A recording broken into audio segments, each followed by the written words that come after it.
Okay, so let me share the screen. Recording stopped. Really?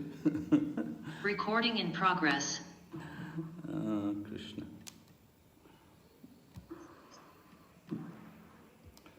Okay, so everyone able to see the screen? Yes, Maharaj. Yes, Maharaj.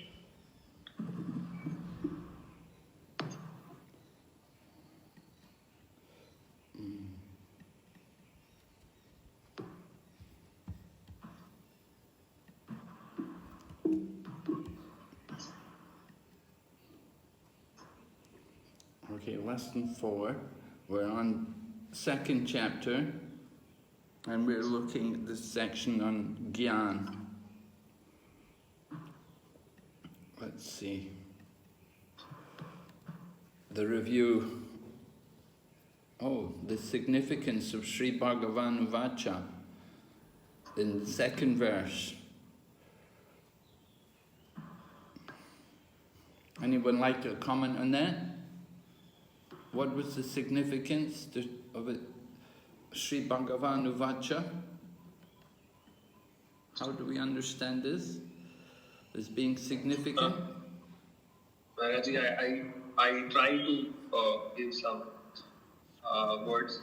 So, when if we give significance to Ganga Maya because it is from the foot of Sri Hari. So, but here the words we are reading was spoken by direct from the Lord. So that is the significance that what the instructions we are reading is direct from the Lord. So Sri Bhagavan Vacha. Yes, very good, Prabhu. Thank you. Directly from the Supreme Personality of Godhead. So, absolute statements. Okay, then 2nd point, discuss general principles drawn from Arjuna's dilemma and surrender to Krishna and their relevance for our own practice of Krishna consciousness. So, of course, you did that as an exercise, and we heard some of the different principles there.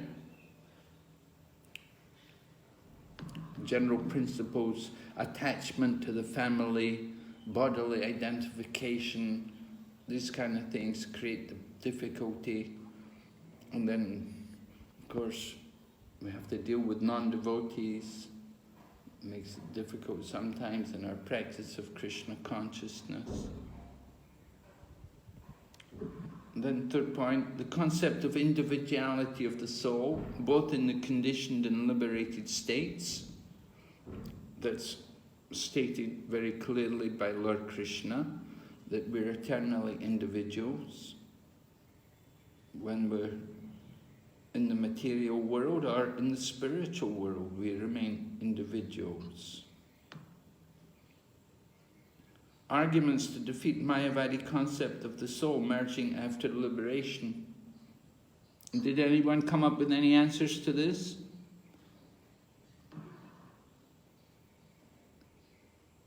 In one purport, Prabhupada quotes Jiva Goswami. He gives the example about the green birds flying into the green tree. So they appear to merge, but the birds are still there in the tree.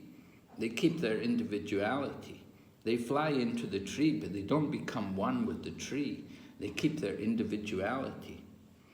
In the same way, we go into a room. We enter into a room, it doesn't mean we become the room. We maintain our individuality. You go into the room and come out of the room, you're still in the room also. You're a person, you're an individual. And so the Mayavadi concept of merging is we just don't see it anywhere. Of course, they give the example of rivers which flow into the sea and become one. They give that example. We don't accept that example, right? How do we argue against that example? All the rivers flowing into the sea and becoming one with the sea? Anyone?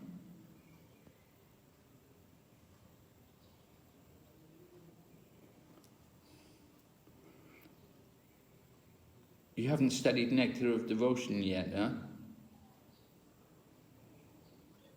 No.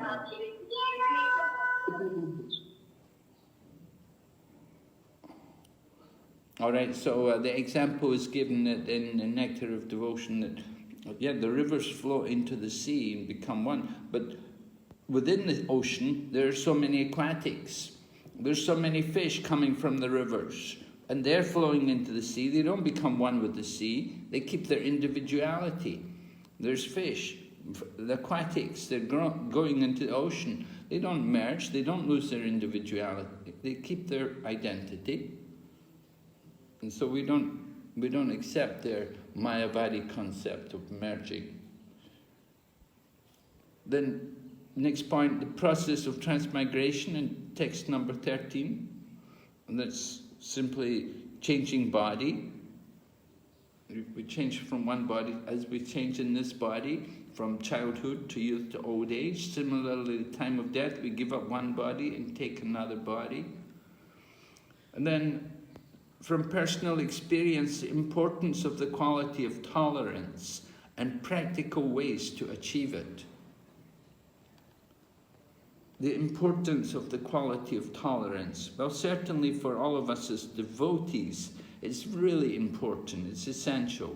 We want to show good qualities. And one of the important qualities which we like to see in people, the quality of tolerance.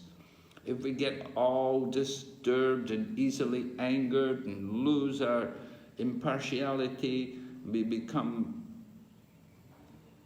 just a victim of our own mind, and we become unstable. It's not good. We have to tolerate.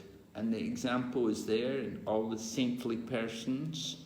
Lord Jesus Christ, Haridas Thakur, Lord Buddha, Srila Prabhupada, they all showed this quality of tolerance. It's very important for all of us as devotees that we should be tolerant. And people may abuse us, they may not, okay, we just tolerate. And practical ways to develop it, well, you can do things like fasting, you can put yourself through austerities, cold water baths, depriving yourself of sleep. You can do things like this, but it's not really necessary. What is required is simply practice devotional service. You go ahead and engage in the activities of devotional service. Hearing and chanting regularly requires a lot of tolerance. To sit and chant every day, and to hear classes, and to engage in activities like Sankirtan with devotees, all of these things are good training in tolerance. All right, are there any questions or comments on this before we go on? Anybody? No? Okay, then we'll go ahead.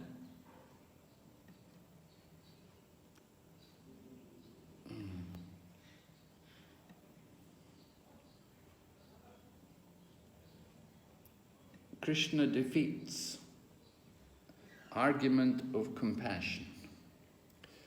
So Lord Krishna was presenting the philosophy, the Sankhya philosophy, or the Jnana philosophy for the soul. There's no birth or death at any time. We want to come to that consciousness, understanding ourselves as a soul. Going ahead. Veda vinashinam nidyam yainamajam avyayam katam sapurusha parta kam gatayanti hanti kam. O Partha, how can a person who knows that the soul is indestructible, eternal, unborn, and immutable kill anyone or cause anyone to kill?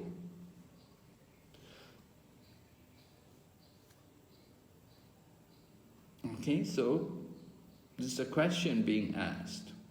How can a person know? How can a person who knows his soul is eternal, how could they engage in it? How can they kill anyone? They can't You can't kill anyone. Right? Lord Krishna is explaining, the soul is not going to die, so you're not going to kill anyone. So it's not a problem. Prabhupada explains, everything has its proper utility, and a man who is situated in complete knowledge knows how and where to apply a thing for its proper utility. Similarly, violence also has its utility, and how to apply violence rests with the person in knowledge. How to apply violence. So this is a question we want you to discuss. When is violence justified? Let's have an open discussion. Let's hear from some members of the class. Kindly explain. When is violence justified? Any of you are parents there, maybe? Do you get Maharaj, yes. in case when a surgeon performs an operation or something like, it apparently is violence, that they are using a blade, they are using all funny things, but it is actually to cure the patient. Oh, okay. So surgery, doctors, they're used to violence for healing. Maybe you have an infection, and they have to lance the wound. So sometimes things like that. So in that case, that's one example where violence is justified. It's not really, we don't really think of that as violence, though. Some other examples? Hare Krishna Maharaj. Maharaj, in self-defense? Self-defense. You're attacked by someone. You should defend yourself. Also, Maharaj, Well, just a minute. Wait about, just a minute. Self-defense. You know, is that justified? Is that a justified use of violence? Somebody comes with us, we can defend ourselves, but are we justified to become violent against them? Are you going to use, you can use defense, you can defend yourself, but are you justified to attack someone? Are you going to, somebody attacks you, you may defend yourself, all right, but you're not going to use violence against him. If you do, you can get in trouble with the police. They can charge you with, because we have no right to inflict violence on any other person. It's not legal. So there are problems with that. You understand? We can defend ourselves, but we can't actually be violent against somebody else. Someone else? Maharaj, I read that if someone is taking away your property, then you can defend, or you can. What do you say about that? Is it anybody? Do we agree with it? Somebody takes our property. Somebody may take your wife away or something like that. They steal your wife or something. They take your property or you do something like that. Are we justified to be violent with them? Is that proper use of violence? It may be according to Artha Shastra, but it's not according to Dharma Shastra. According to Dharma Shastra, you can't do that.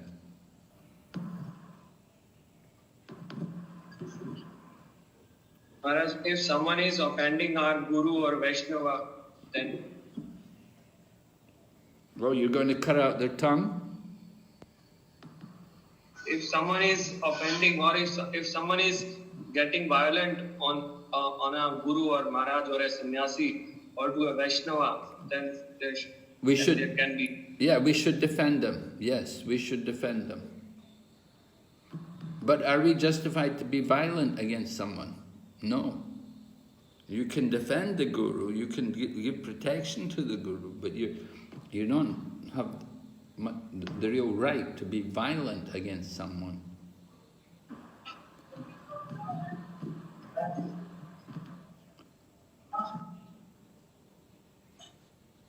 Maharaj, when an authority punishes a criminal, Oh, really? Would you punish your children? Do you get violent with your children? no, Maharaj. Prabhupada said we shouldn't hit our children. Yes. Prabhupada didn't approve of. He said you can show the stick, you can threaten them, but you can't get violent. No, Maharaj, I meant when a court punishes a murderer or some like... Yes, that's a good example. Yes, that's a very good example. That's given in Manu Samhita, that a murderer should be hanged. There's a death sentence for a murderer, so that's proper use of violence. Somebody's been violent, somebody's killed somebody, they should be killed. That's proper use of violence. But the state, of course, they enact that, they do that. Sometimes the state may also use violence to establish law and order. If there's a lot of civil unrest in the country, then the government may use the army to establish law and order. That is proper use of violence. All right, what about the second question? What are current issues of religious violence?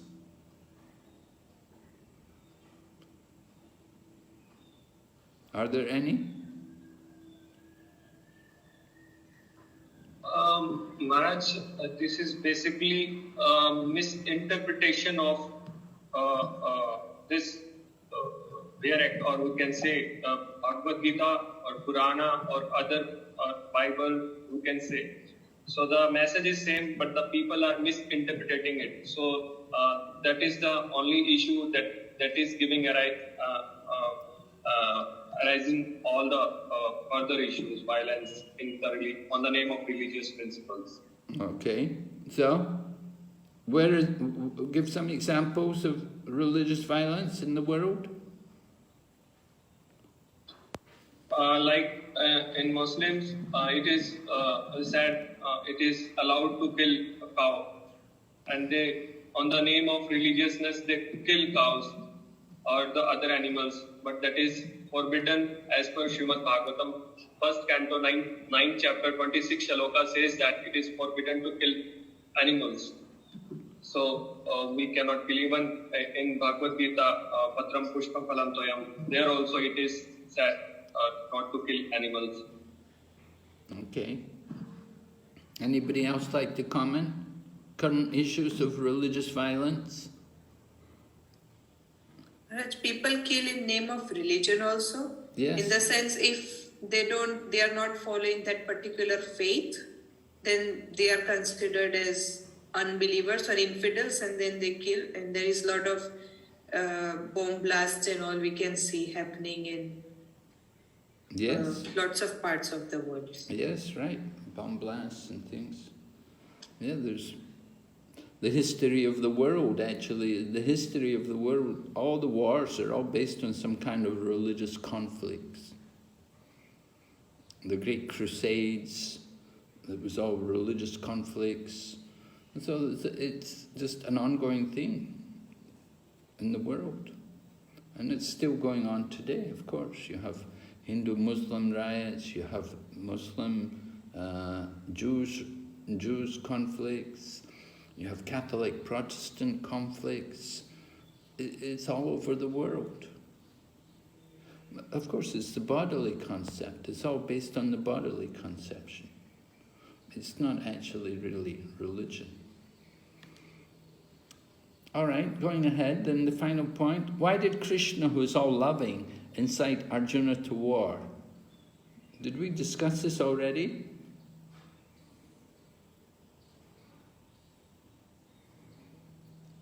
Why did Krishna, who is all loving, incite Arjuna to war? Any answers?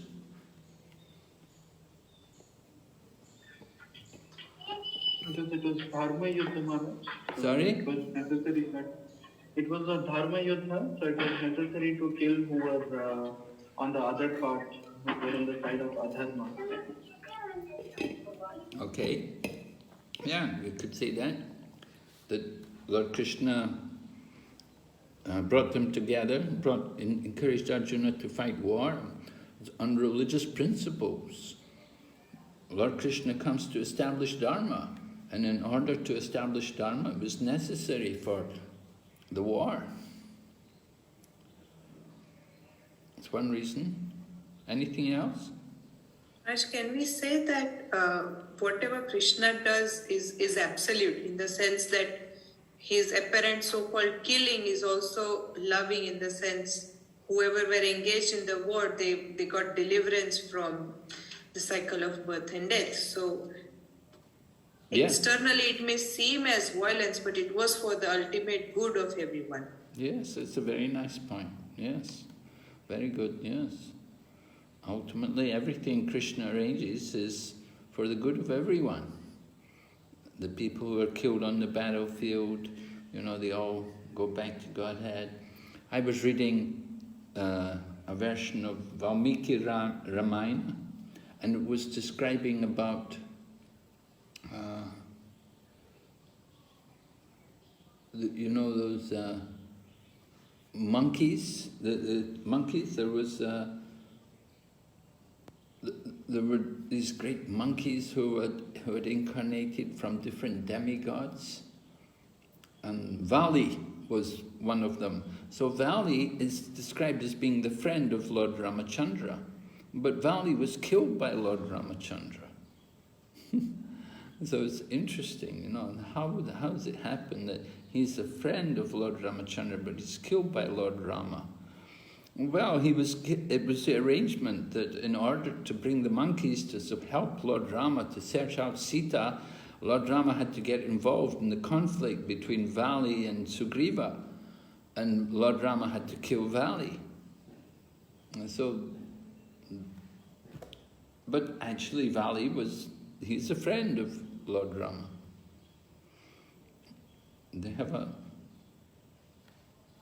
he's the enemy. He's not the enemy. Well, Vali was surprised after he was killed by Lord Rama. He said, "How you could do this to me?" But Lord Rama explained to him, "Well, you've done things which you're an animal. First of all, you're an animal, so there's no laws to protect you like human beings." And then you had acted against Dharma, you'd taken Sugriva's wife, and you'd done so many things wrong.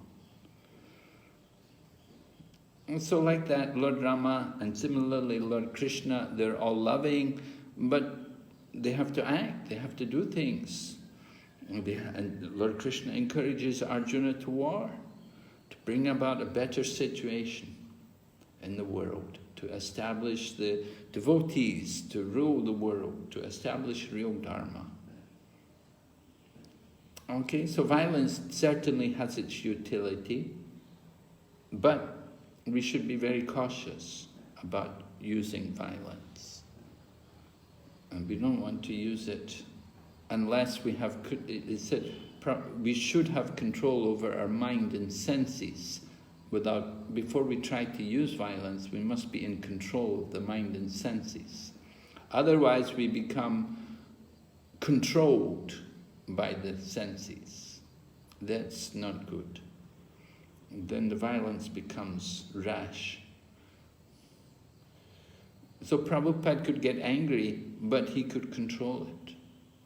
He could be angry 1 minute, and the next minute he would say, do something about it. And he would be equipoised. He wouldn't be thrown off. But when people get violent, they get carried away. So we have to be very cautious about trying to use violence. It can degrade a person. All right, any questions, any comments further on this?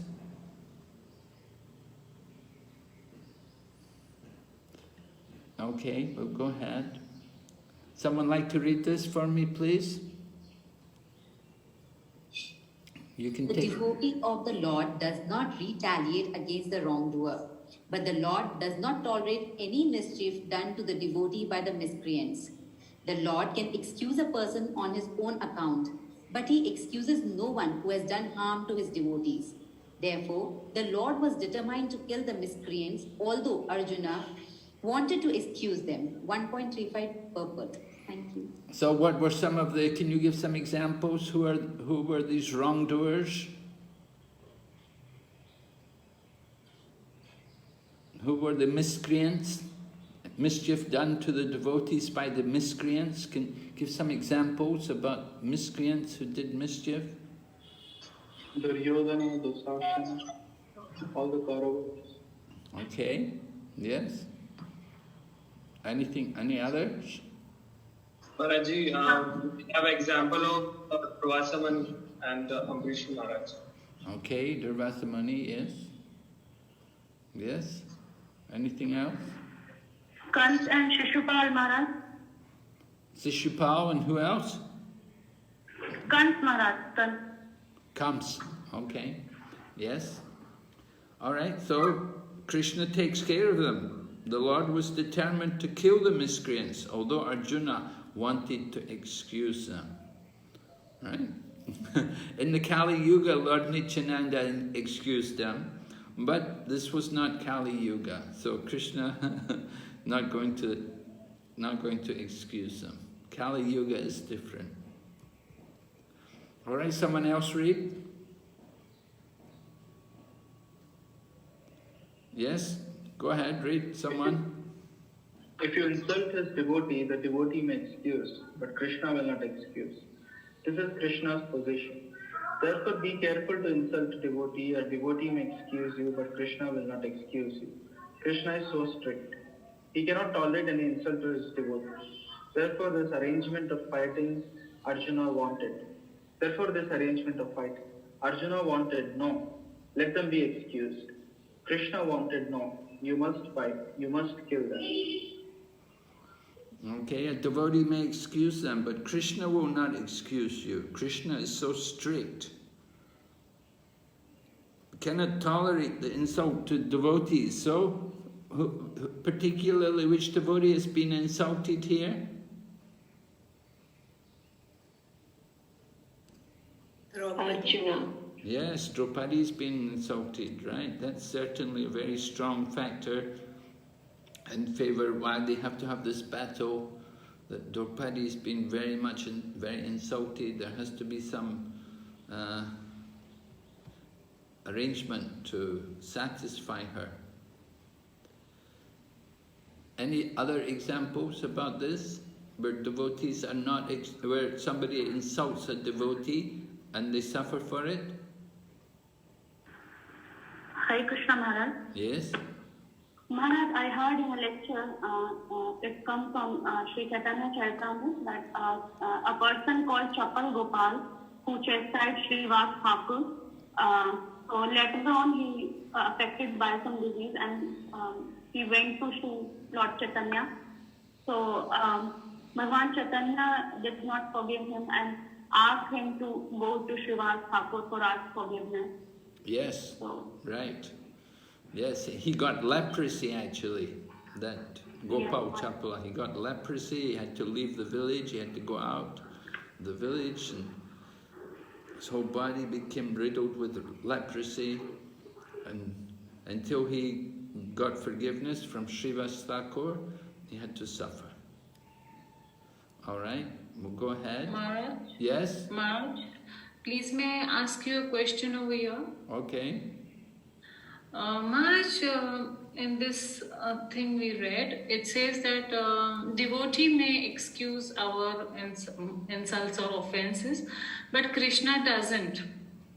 So what happens, like, in our family, our siblings take up to Krishna consciousness, and like since childhood, like, we fight and stuff like that, and all that stuff, and then we become devotees, and sometimes, we still like fight, insult each other. So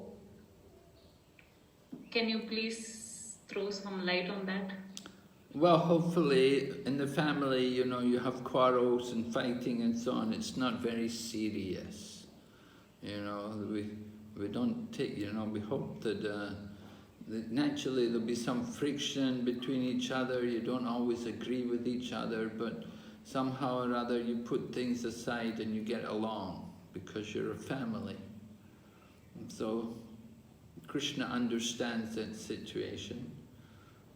The mood is not so serious, that although there's disagreements and arguing and so on, that it's not a very deep mood of agitation and disturbance, that somehow you're able to put up with each other because you have some family relationship. So Krishna can, he will tolerate this kind of arguing. Krishna also has family. He also knows what it's like sometimes, Sometimes, Satyabhama wants something, Rukmini's got something, and Satyabhama's got something. Rukmini's got it, Satyabhama wants it. So Krishna knows something like this. And then Shaimantaka jewel was also there. There was problems with the Shaimantaka jewel, who's taken it and everything. And so these things are there, they're not very deep things, not very big things. But it wouldn't be a serious. You wouldn't be insulting each other, we hope. Although there may be some disagreements, it wouldn't come to the point that you start insulting, like disrobing, like they tried to disrobe Draupadi, a married woman, in front of so many men, that kind of thing. That's very serious, right? And so there's different degrees of offenses. So it's not just all one. You understand? Yes, Maharaj. Thank you for that. Okay, we'll go ahead. Someone can read the next slide, please. Yes? Yes, please read. The Kshatriyas are specially trained for challenging and killing because religious violence is sometimes a necessary factor. 2.31. Lord Krishna and Arjuna, the Lord's eternal friend, had no need to fight in the battle of Kurukshetra, but they fought to teach people in general that violence is also necessary in a situation where good arguments fail. Because before the battle of Kurukshetra, every effort was made to avoid the war, even by the Supreme Personality of Godhead, but the other party was determined to fight. So for such a right cause, there is a necessity for fighting. 3.20. Thank you. So Srila Prabhupada is giving us some examples of where there's a need for violence. Where good arguments fail, here you have the situation. Your good arguments failed to resolve the conflicts between the Kauravas and the Pandavas, and there was no other solution but to go to war. The battle of Kurukshetra could not be avoided. Although they made great efforts, they tried, but they couldn't avoid it. So, for the right cause, there's a necessity for fighting. And the Kshatriyas are trained like this. They're trained for challenging and killing, because this is their duty. Their duty is to give protection. And in the course of giving protection, they have to challenge other people. So Kshatriyas are prepared to lay down their lives in these kind of situations.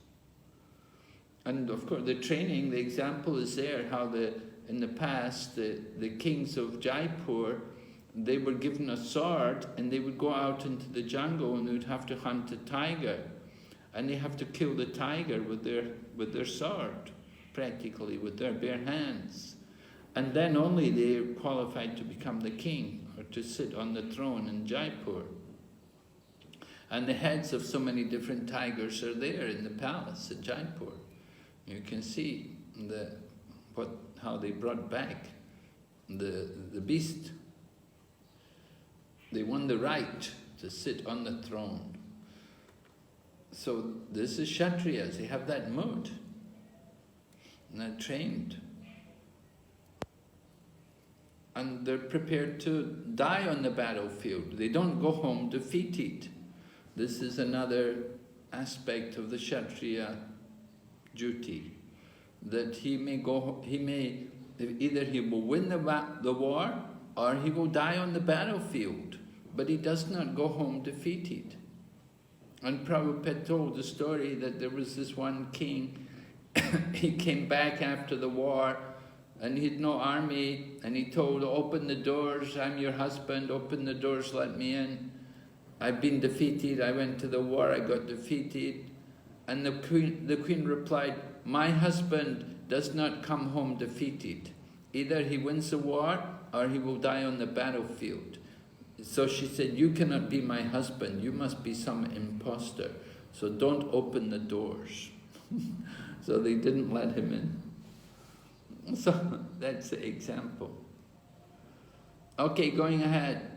This very nice verse from Bhagavad Gita. All right, someone like to read it and read the Sanskrit and the verse, please? Let's hear your nice Sanskrit.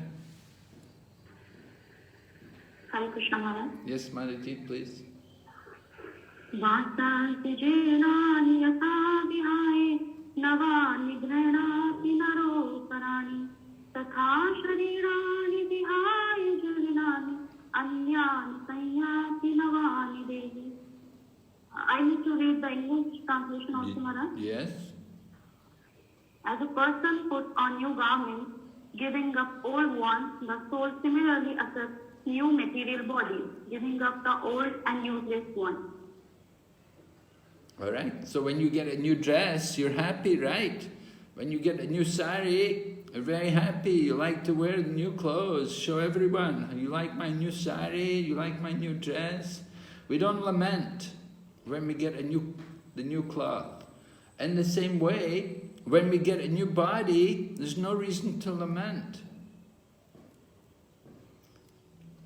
I remember some years ago, His Holiness Bhakti Swami had gone to hospital to check his heart. He was having some heart problem, and he went there to the hospital, and the devotees were very worried. They were all crying and everything. And when he came home, when he came back from the hospital, he chastised them. He said, why are you crying? He said, you know, if you get a new car, you don't cry. When you give up the old car and you get a new car, you're happy with the new car. You don't worry about the old car.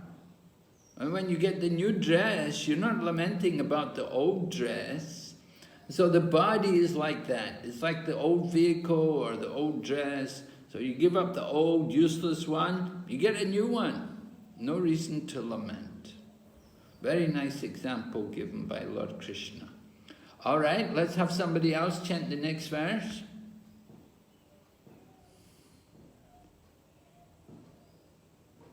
Yes, please. I have to get your names. I'll call your names. Achedyoyam adhatyoyam akletyo shosha evacha nitya sarva gatasthano achaloyam sanatana. Yes. This individual soul is unbreakable and insoluble, and can be neither burnt nor dried. He is everlasting, present everywhere, unchangeable, immovable, and eternally the same. All right, so more descriptions of the soul. And particularly we're going to look at this word sarvagata. Sarvagata meaning is everywhere, right? Sarvagata, all pervading. Go ahead, Prabhu, you can read this. The word sarvagata, all pervading, is significant because there is no doubt that living entities are all over God's creation. They live on the land, in the water, in the air, within the earth, and even within fire. The belief that they are sterilized in fire is not acceptable because it is clearly stated here that the soul cannot be burnt by fire. Therefore, there is no doubt that there are living entities also in the sun planet with suitable bodies to live there. 2.24 perfect. All right, so within the fire even there are living entities. We used to think that when you sterilize something, you get rid of all the germs, everything there. But no, there's many different forms of life live in fire. And Prabhupada gives the example, he said, just like a lump of opium, he said opium is a poison, but within the poison there are different living entities. There's some living entities live there within the opium. So they can live. What is poison for us is actually quite suitable existence for some other living entity. And so in the same way, we're not able to live in water, but we know there's many living entities living in the water. And within the air also, there's so many different things living, and within the fire also. So this way we understand life is everywhere. Wherever you go, you'll find life. So people think there's only life on the Earth planet. They think there's no life on the other planets. It's nonsense. Living entities are everywhere, all over the creation. And Prabhupada is saying here, the sun planet also. You have a suitable body. If you have a fire body, you can also live there on the sun planet. Sarvagata, all-pervading. It accepts all types of bodies, such as that of man, devas, bird, and beast, one after another, according to karma. So, living entities are everywhere. We don't think life is just limited to this one planet. All right? Can someone please read this next section for us? Who has not read? Hare Krishna.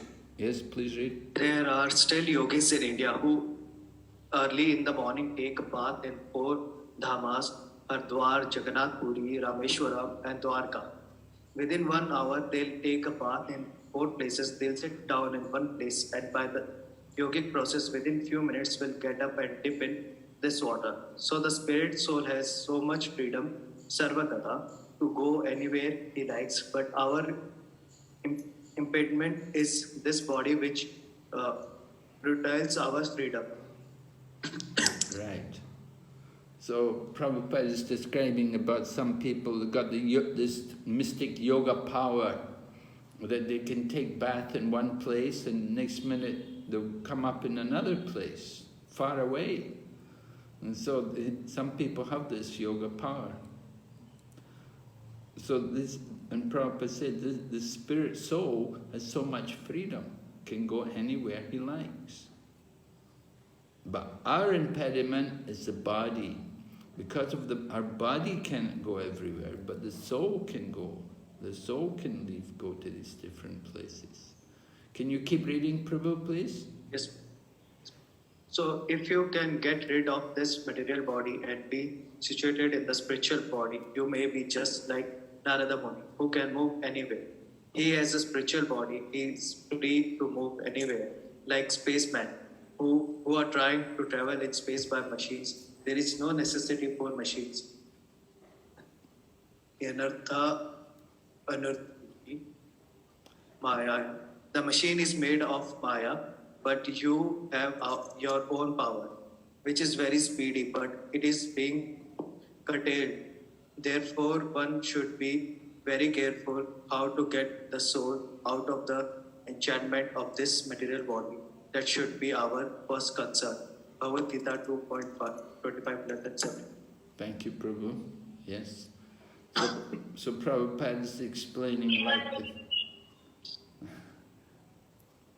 Prabhupada is giving the example, Narada Muni. He's a spaceman, eternal spaceman. He has a spiritual body. So sometimes he's traveling in the spiritual world, and sometimes he's in the material world. He can go anywhere. He doesn't need a machine. And then Prabhupada quotes Bhagavad Gita, Yantra Rudrani Mayaya. Yantra Rudani Mayaya. Right? We're seated on a machine made of the material nature. So the body's like, the material nature is like a machine. So Prabhupada said, you have your own power, very speedy, but is being curtailed. Should be very careful how to get the soul out of the entanglement or the engagement of the body. So we're in this material body, and real purpose practicing this bhakti yoga is to get free of birth and death and to get out of this material body. Then we can experience real freedom. So long as we have the material body, we're not free. But once we get rid of that body, and to get rid of it, we have to practice Krishna consciousness. It's the process to get free of birth and death. Okay, so we'll go ahead here. Yes, someone like to read for us? Who's good in chanting Sanskrit? Yes, go ahead. Atha chainam nityajatam nityam va manyase mritam tathapi tvam mahabaho nainam shochitam arhasi. If, however, you think that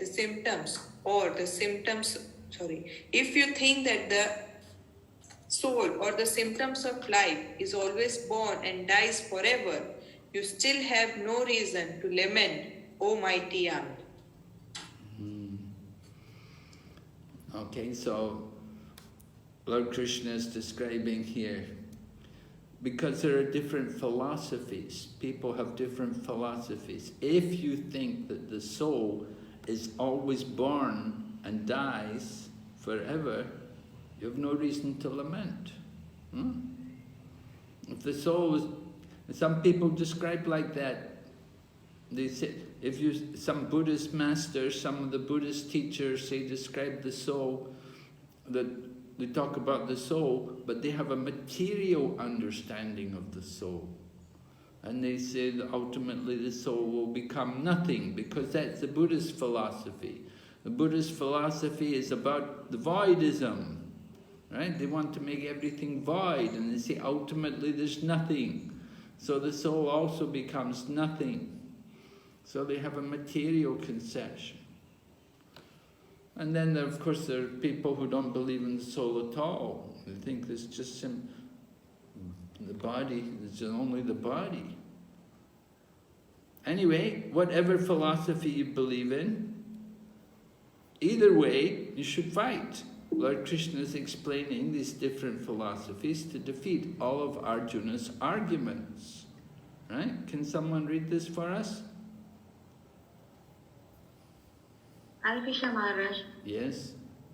Krishna first explained the soul's eternity. Now, for the sake of completeness, he argues on the basis of principles presented by other philosophers, namely atheists and Buddhists. Right. Atheists. So what does the atheist think? They don't believe in a soul at all. They simply think there's no God, there's no soul, there's only the body, there's only the senses. So the goal of life is just to enjoy, right? And the Buddhists are also atheists actually. They also don't believe in God. You may say, well, they believe in Buddha, Buddha's God. No, they don't believe that. If you ask a Buddhist, is Buddha God? They'll say, no, Buddha is not God, he's not man, and he's not God. He is Buddha.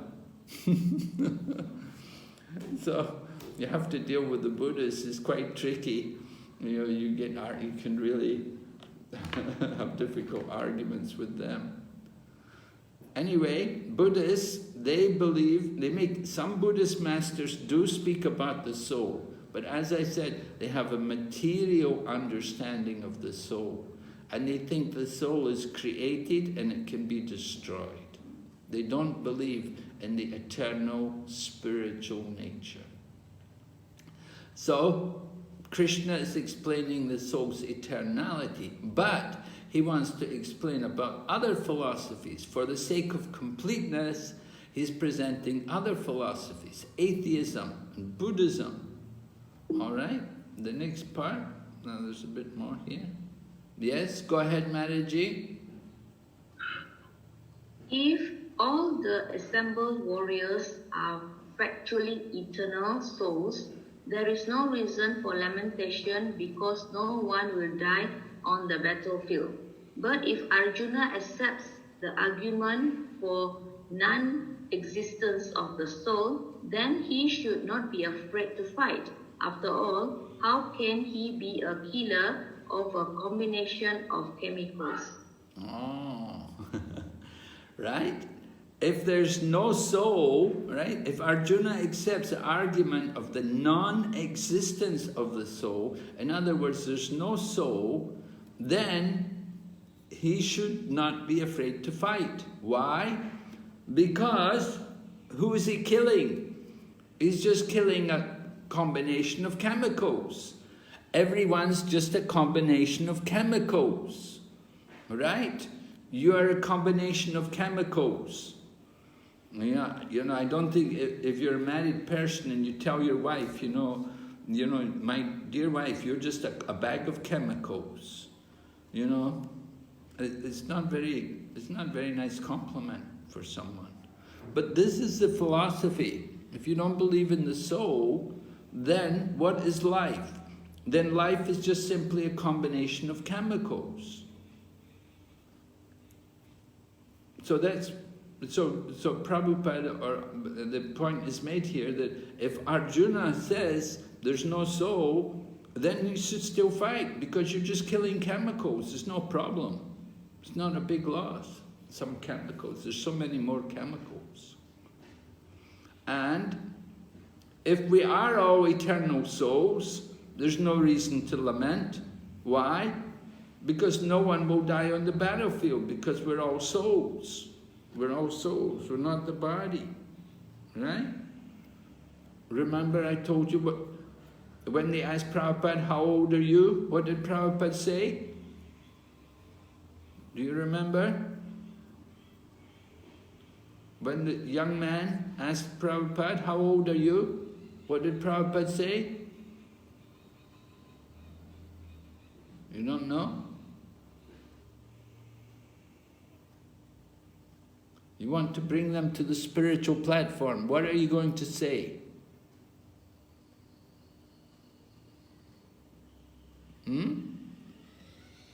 Please, I want to hear from you. You cannot grow old because they are souls? Yes, right? We're souls. Prabhupada would simply say, I am the same age as you. Because I'm a soul, and you're also a soul. So we're the same age. You may be in a young body, and I may be in an old body, but we're all souls. The bodies are different, but the soul's the same. The soul's eternal. And so this way Prabhupada would bring them to the higher consciousness. Instead of thinking we're the body, understand we're all souls. So this is important. So can you appreciate these two arguments? If we're all souls, then you should fight. Because if we're souls, the soul's eternal. You're not going to kill the soul. Soul cannot be cut by any weapon, burned by fire, moistened by water, withered by the wind. None of these weapons can harm the soul. So there's no problem. Nobody's going to die on the battlefield, just going to change the body. And if there's no soul, then also you don't have to worry. Why? Because we're just chemicals. So why are you worried about some chemicals? Of course, we don't believe we're just chemicals, but some people believe like that. They don't believe in the soul. So who are they? They're just chemicals. Understand? Yes, Maharaj. Okay? Thus, whether the soul exists or not, Arjuna should not lament, but should fight. So, very conclusive arguments. You see, Krishna is very expert in defeating these different reasons for not fighting. All right? Who's going to read this one? Yes?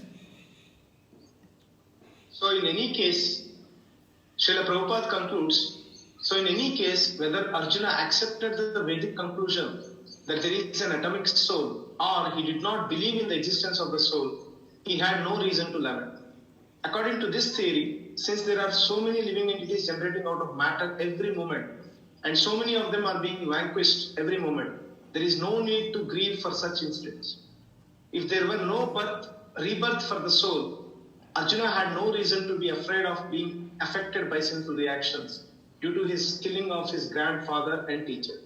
But at the same time, Krishna sarcastically addressed Arjuna as Mahabha, mighty armed, because he at least did not accept the theory of Vaibhashikas, which leaves aside the Vedic wisdom.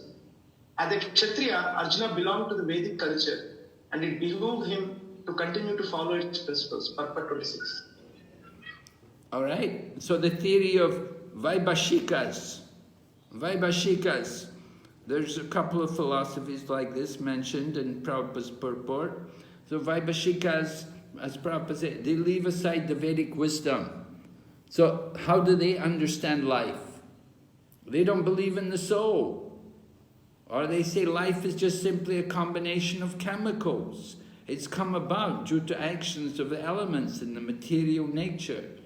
And you may say that it's like evolution. They believe in evolution. Life has evolved from lower forms of life to higher forms of life. You know, you get these different philosophies, foolish atheistic ideas which are totally against the Vedic wisdom. Evolution, Vaibhashikas, Lokashikas, these different philosophies, Buddhism, so many different things. They don't understand properly the nature of the soul. If they do talk of the soul, they have a material understanding. But often they just simply say there's no soul. And they discuss many Buddhism, the Buddhist philosophy is often called anatma, no soul. They don't, but some people do speak about the soul. But when they speak about the soul, they speak about it in a material way, that ultimately there's nothing. Ultimately there's only the void, there's only the Nibbana, or the nirvana, the nothingness. So, Arjuna belongs to the Vedic culture. He has to follow its principles. And so he shouldn't be worried. As Prabhupada explains, the Vedic conclusion is there's an atomic soul. And that atomic soul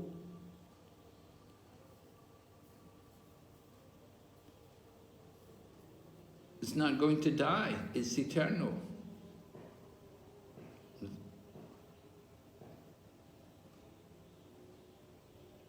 Then it's that according to this theory, meaning different atheistic theories, living entities are generated out of matter every moment, being vanquished.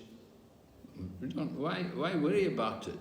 There's so many, if there is no rebirth for the soul, there's no reason to lament.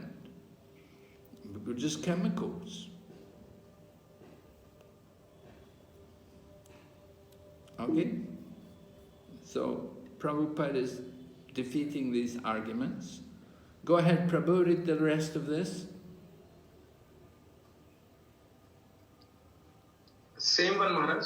Oh, that's the same one, sorry, okay. All right, let's have someone else read. According to this theory, yeah? Yeah, we read this one. Okay, next verse. Text number 27. Read Sanskrit and English, please.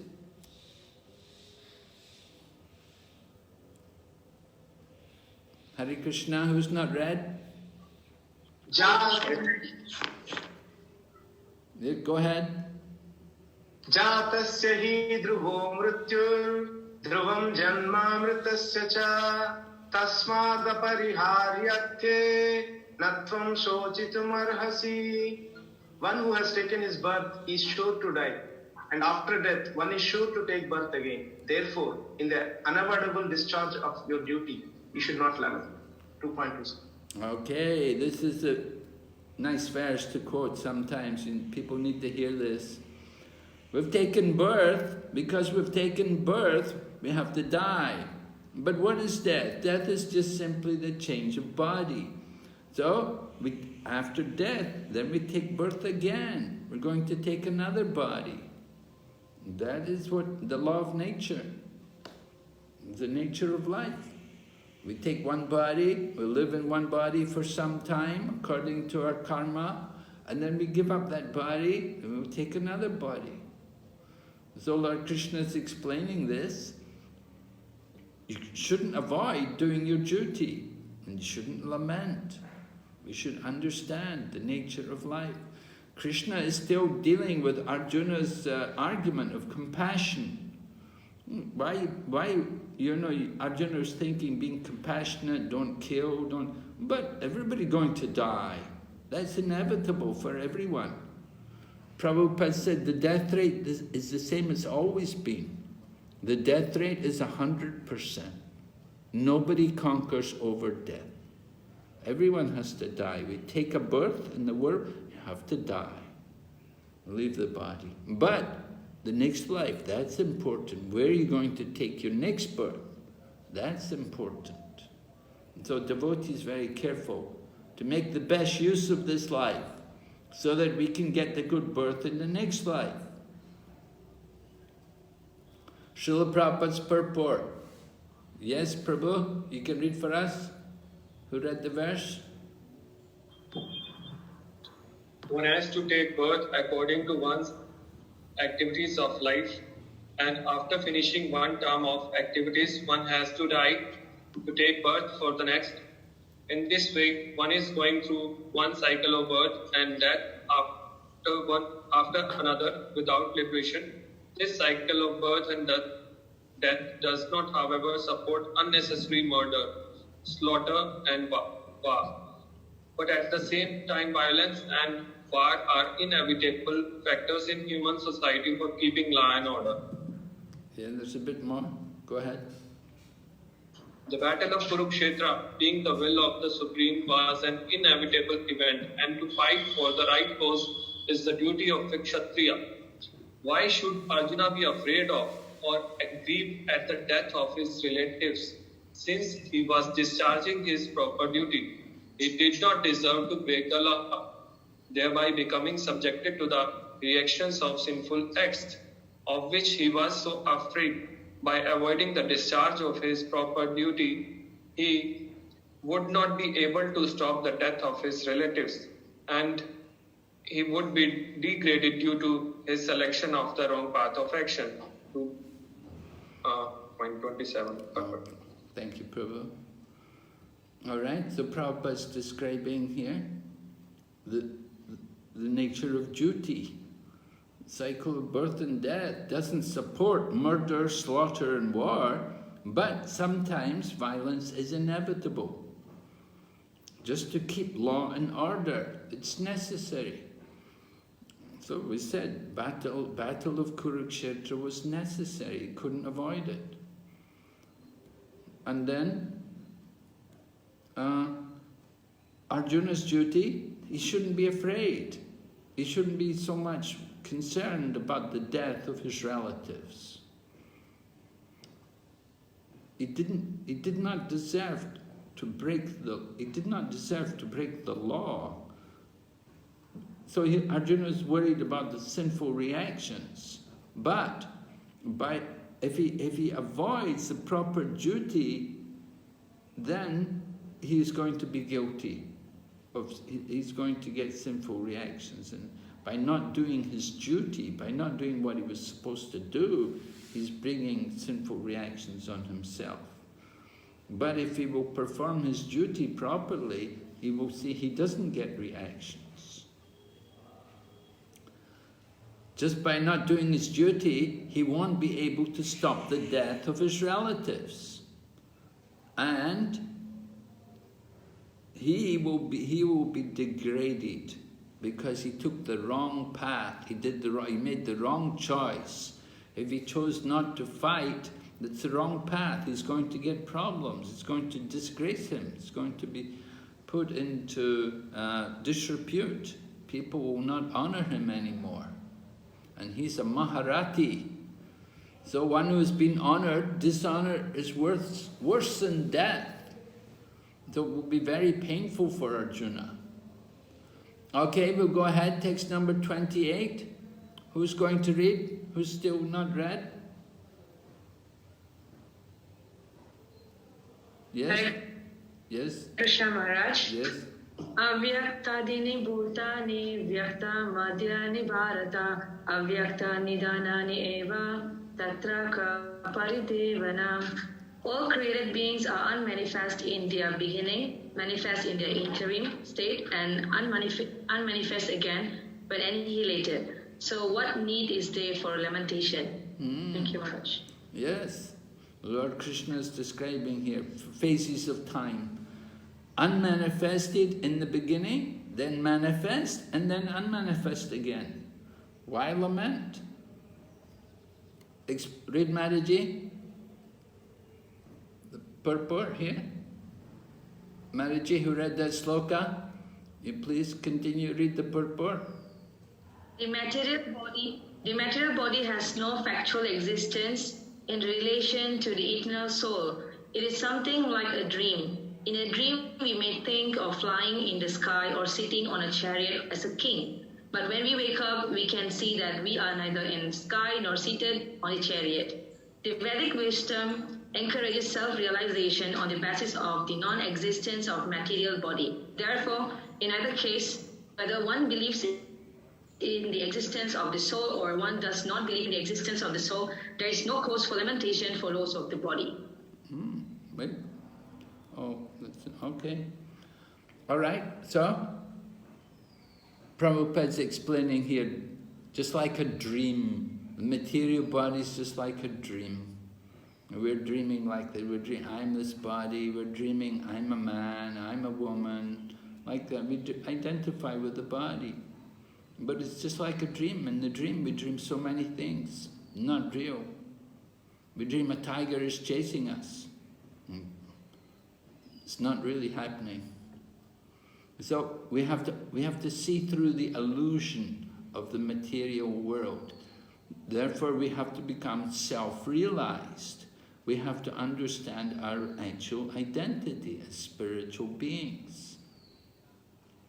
This is the Vedic wisdom, to understand our real self as a spiritual person. So, but then Prabhupada says, whether you believe in the soul or not, that still you don't have to lament for the loss of the body. Why not? Why don't we lament for the loss of the body if there's no soul? What's the argument? It's just bag of chemicals, Mataji. Yes, right. It's just bag of chemicals. So loss of chemicals, we don't have to lament. Yeah, just a bag of chemicals, really. No, thank you, Prabhu. A bag of chemicals, so no reason to lament. And if we are a soul, would we lament? No, Maharaj, because it has no death. Soul never dies. Yeah, soul never dies, right? Simply changes the body. So no reason to lament. Okay, very good. So we're going ahead, text number 29. A very nice verse. These are such wonderful verses in the Bhagavad Gita. We need to know them, we need to use them in our preaching. Why do you think it's so important? Can you see the relevance of these verses in our ordinary preaching to people? It's so important for us because everywhere people are so much in the bodily conception of life. They're so absorbed in the body. And we identify with this body so much. And until we understand ourselves as a spiritual being, we'll never be able to understand Krishna. So this is why Krishna, in the very beginning of the Bhagavad Gita, he's put this section in, the difference between the body and the soul. If we want to understand Krishna, First thing is we have to know who we are. Someone wants to understand Krishna. Well, I can't understand this person, Krishna. I can't understand him. Well, do you understand who you are? They don't understand that. Then, of course, you won't understand who Krishna is. If someone cannot understand themselves as a spiritual being, they'll never understand Krishna as the supreme spiritual being. So this is the problem. This is why so many people, they cannot understand Krishna. They think Krishna is just an ordinary person. Oh, he was just a great person in history. Oh, he's just, and he died. He took birth and he died just like us. They don't understand that Krishna is the Supreme Personality of Godhead, and he has a fully spiritual body. But before they can understand Krishna, they have to understand that we are also spiritual beings, but we're in a material body. And so text number 29 brings out some of the different understandings of the soul. Who would like to read this nice verse for us? Someone who's good in this nice Sanskrit, you're chanting so nice. May I read, Maharaj? Yes, go ahead, Prabhu. Ascharyavat pashyati kaschideenam Ascharyavat vadati tathaiva chanyah Ascharyavat chainam anya shunoti Shrutva pyenam veda chaiva kaschid. Yes, very good. Read. Some look on the soul as amazing. Some describe him as amazing. And some hear of him as amazing. While others, even after hearing about him, cannot understand him at all. That's amazing also, right? Even after hearing about him, they cannot understand him at all. That is also amazing. So, okay. And then we have from Prabhupada's purport. Yes, Prabhu, can you read it? Because of the astonishing, Ascharyavat nature of the soul, it is very difficult subject matter to grasp. Therefore, in spite of being exhaustively explained to Krishna in the beginning of Bhagavad Gita, people understand it in completely different ways. Thus, varieties of philosophies appeared due to different misunderstandings about the nature of the soul. Right. Different philosophies appeared. Different misunderstandings about the nature of the soul. We referred to the Bharijan Prabhu's book, Surrender Unto Me. So in Bharijan Prabhu's book, Surrender Unto Me, he's describing how this verse can be translated in different ways. And the word Ascharyavat can be applied in relation to not only the soul. Here it says some look on the soul as amazing, and it could also be that the people are amazing who look on the soul, and it can also be some look amazingly on the soul. So, the nature of the Sanskrit language is such that you can interpret these phrases in different ways. So from the verse we see different ways in which people can interpret this verse. And the same happens with the soul. We get different varieties of philosophy. They may be using the Bhagavad Gita, but they're giving it all different interpretations.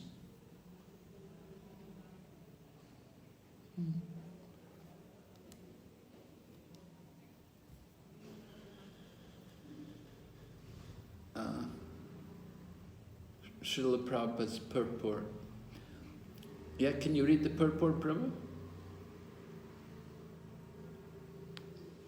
It is very difficult to find a man who perfectly understands the position of the supersoul, the atomic soul, their respective functions and relationships, and all other major and minor details.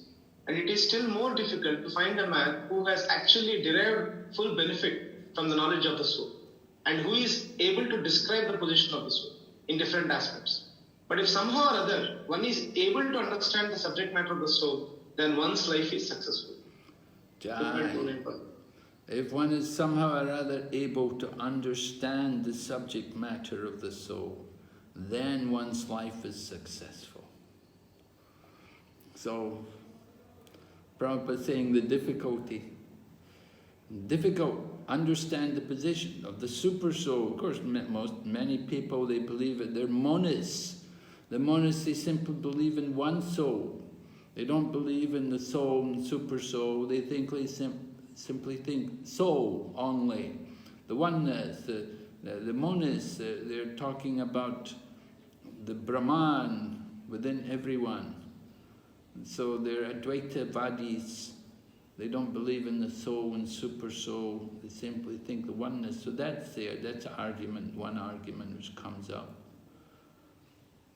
And there are so many others. So it's still more difficult to find a man who has actually derived full benefit from knowledge of the soul. Just like we have knowledge of the soul, have we taken full benefit of that knowledge?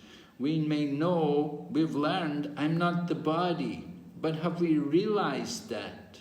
Have we actually realized this point? Are we able to apply that in our life?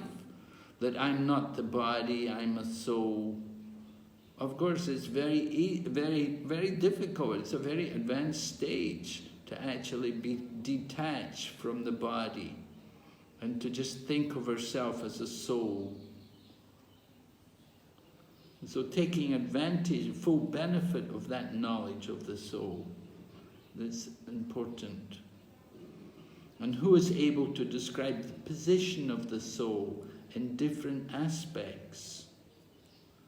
So we have different, each soul has a different relationship with the Lord.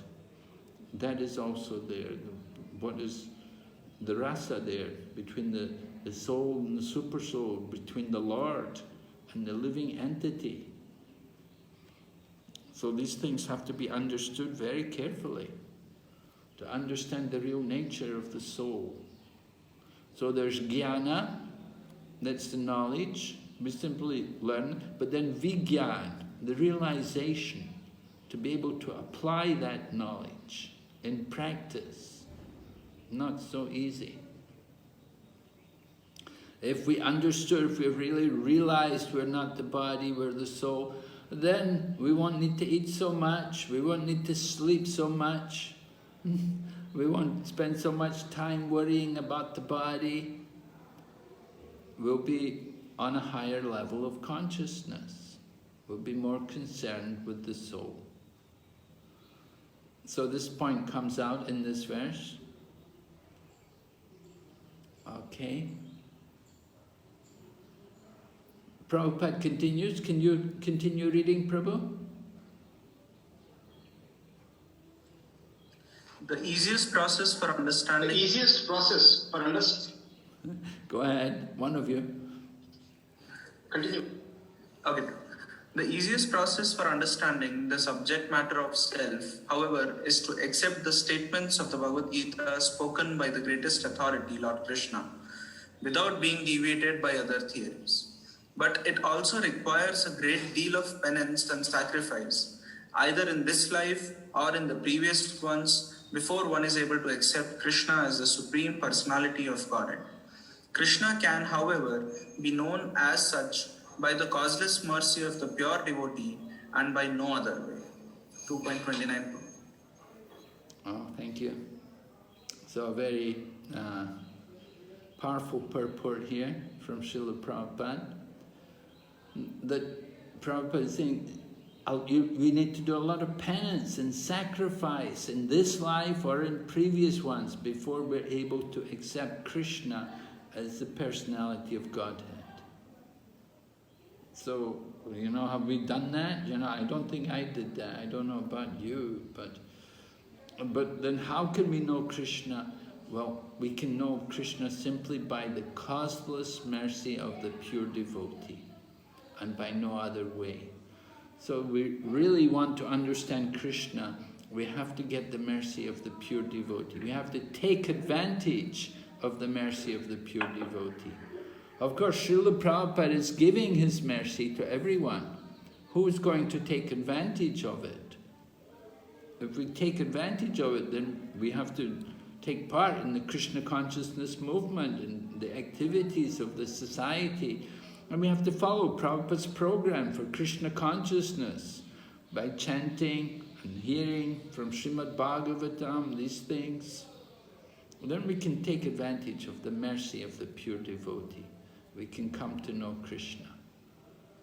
Then how much penance and sacrifice can we do? And it's very unlikely, very difficult for us in this age to do a lot of penance and sacrifices. But the mercy of the spiritual master is there when we take part in devotional activities, hearing and chanting. And this way then we can understand the soul.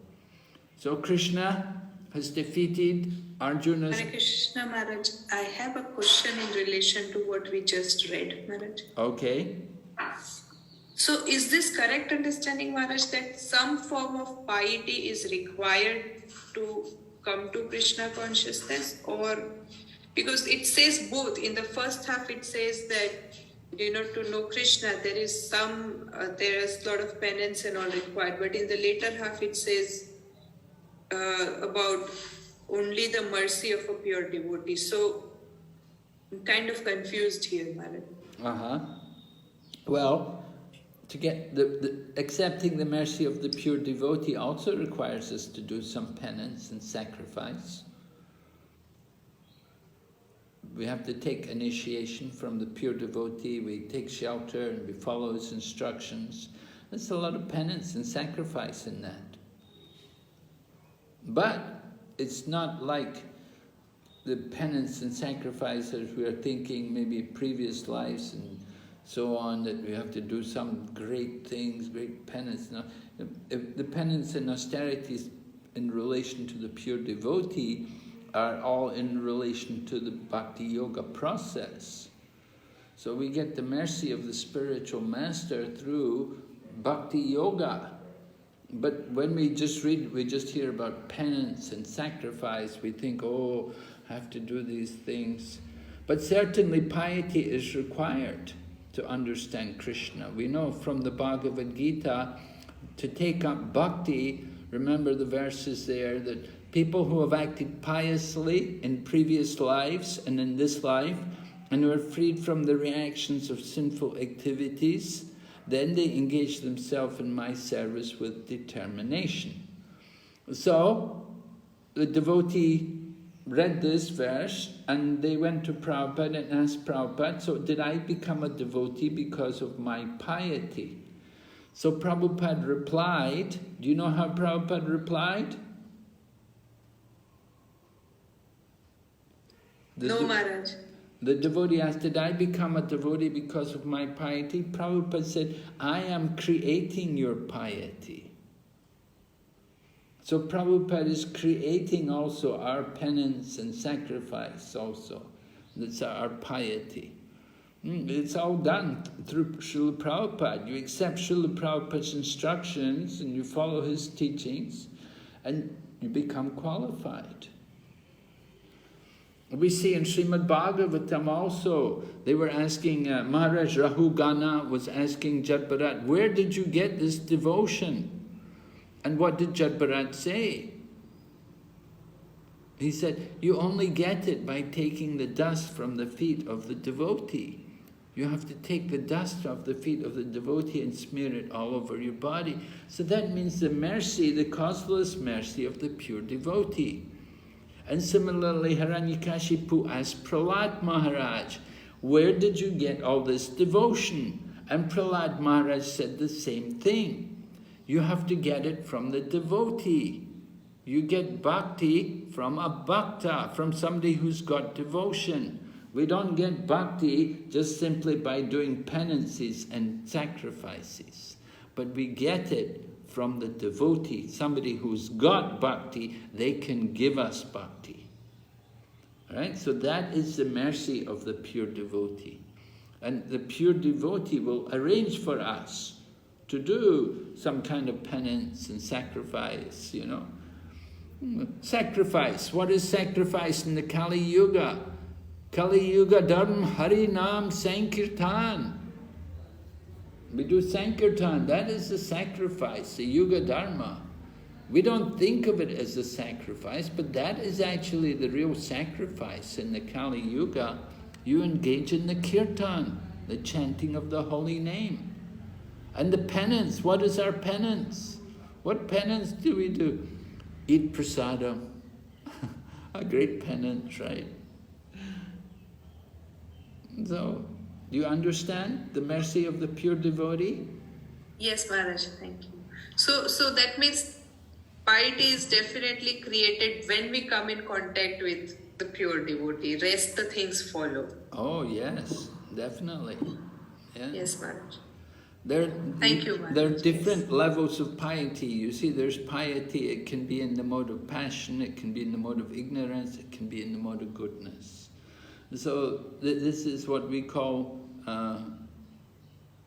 Bhakti Unmuli Sukriti, right? Bhakti Unmuli Sukriti, the pious activities which bring us devotion. The pure devotee will engage us in, they will engage us in activities which will awaken our pure devotion, which will awaken our attraction for Krishna.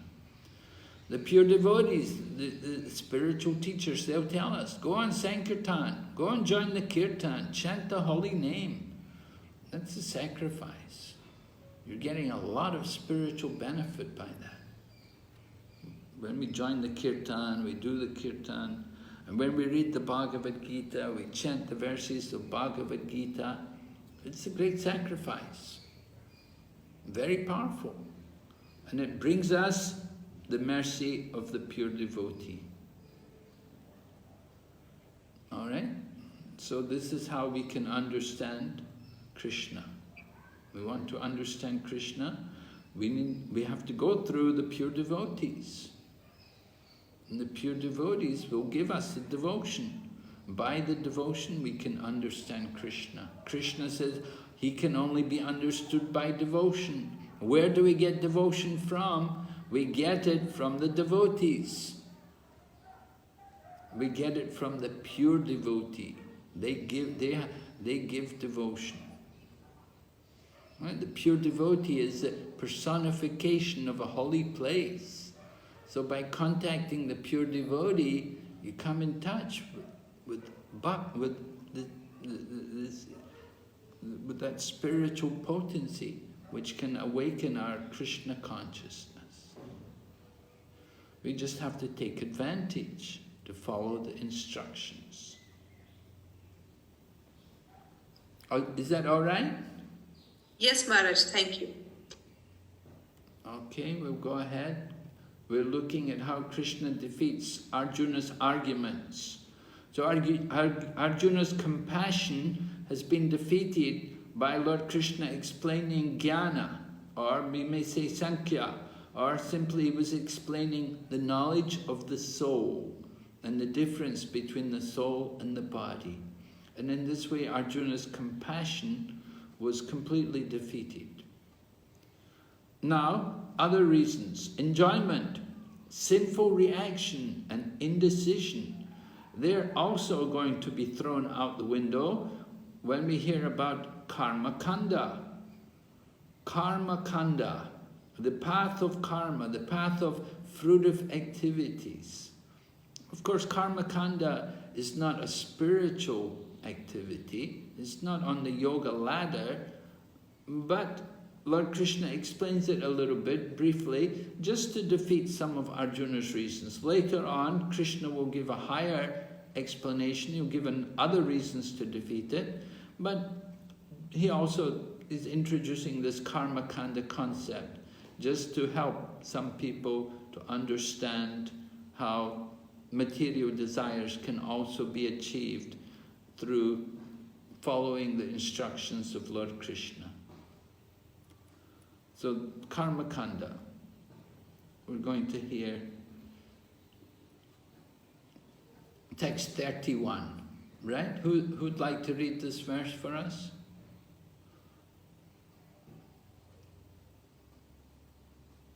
You chant so nicely. I like to hear you chant more.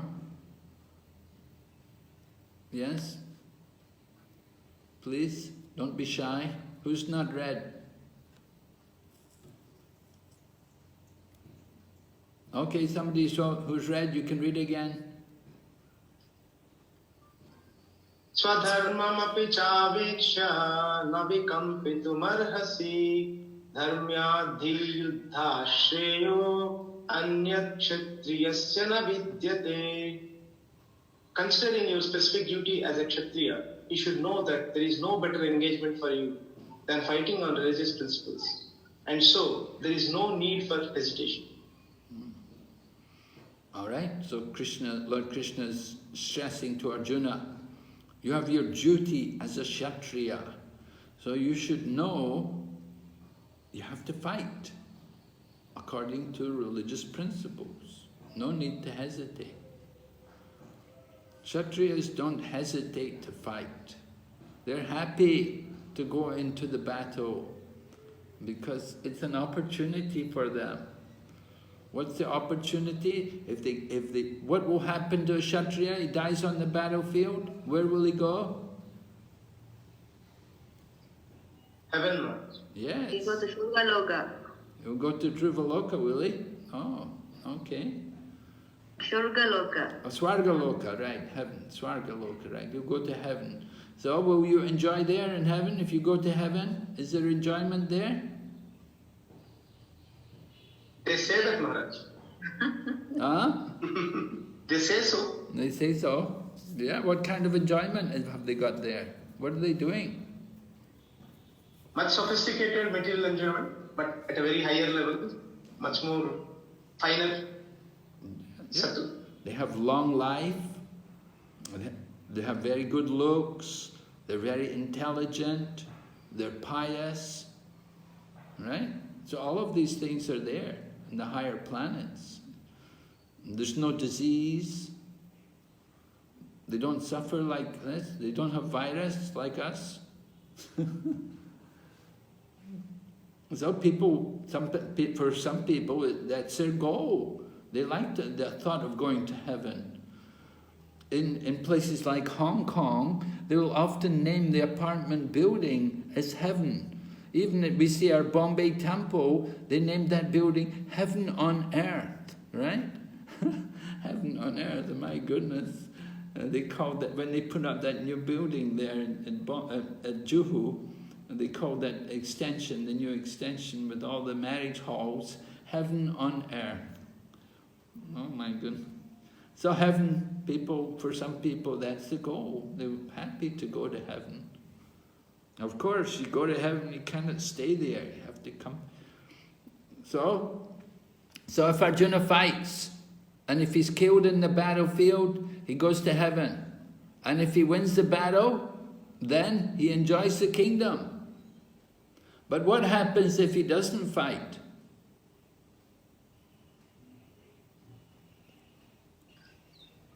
He will incur sinful reactions for not performing his duty.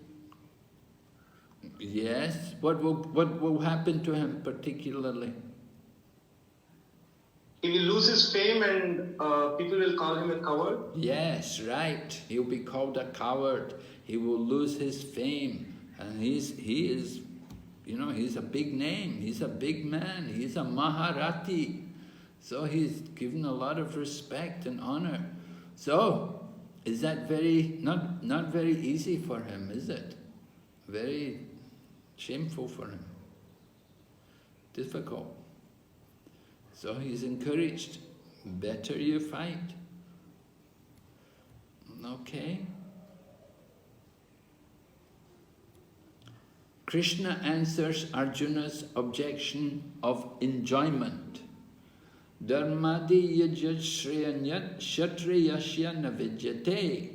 As a kshatriya, you should know there is no better engagement for you than fighting on religious principles. So we just explained, Arjuna's going to enjoy. If he doesn't fight, he won't enjoy, he will suffer.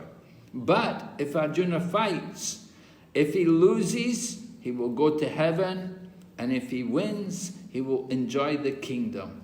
So both ways, win or lose, he's going to enjoy if he fights. But if he doesn't fight, he's going to suffer. So this way Krishna has defeated Arjuna's objection. Arjuna was saying, I won't enjoy I won't be able to enjoy. But Krishna said, no, you will if you fight. But if you don't fight, you won't enjoy. All right?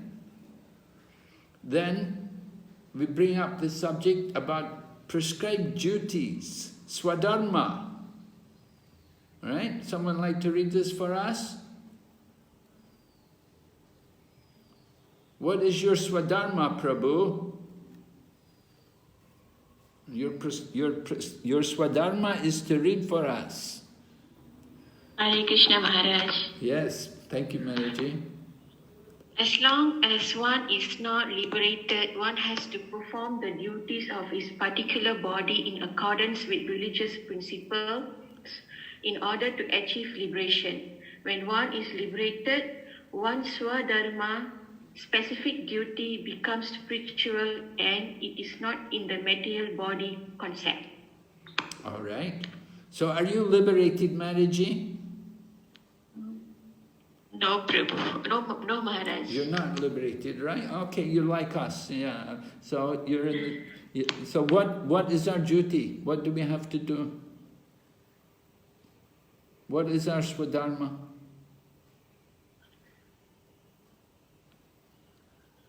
To properly use this human life in realizing the Supreme Personality of Godhead, Maharaj.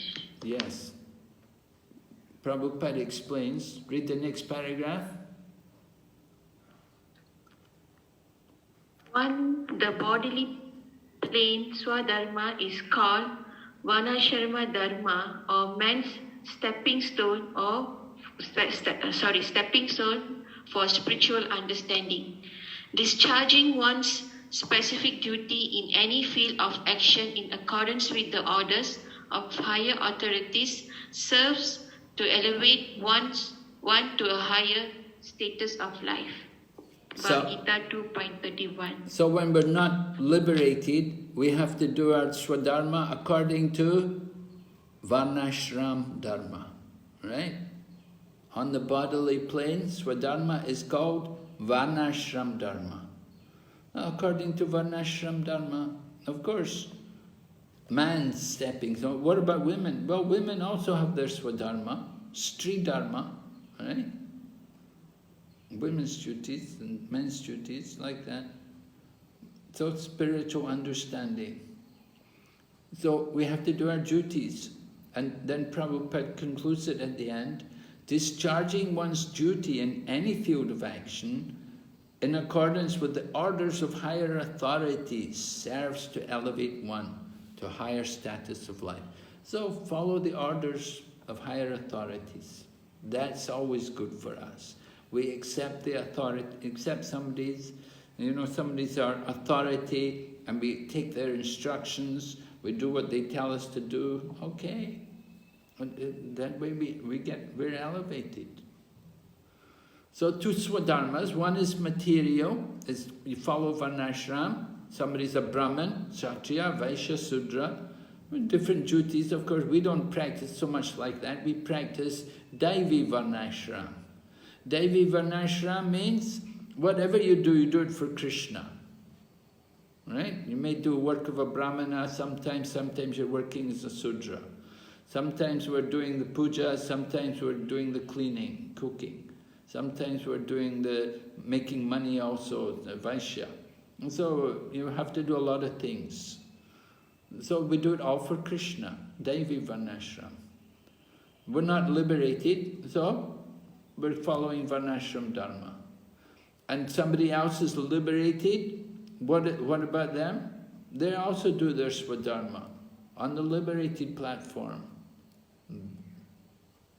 They also have to do different things, religious principles.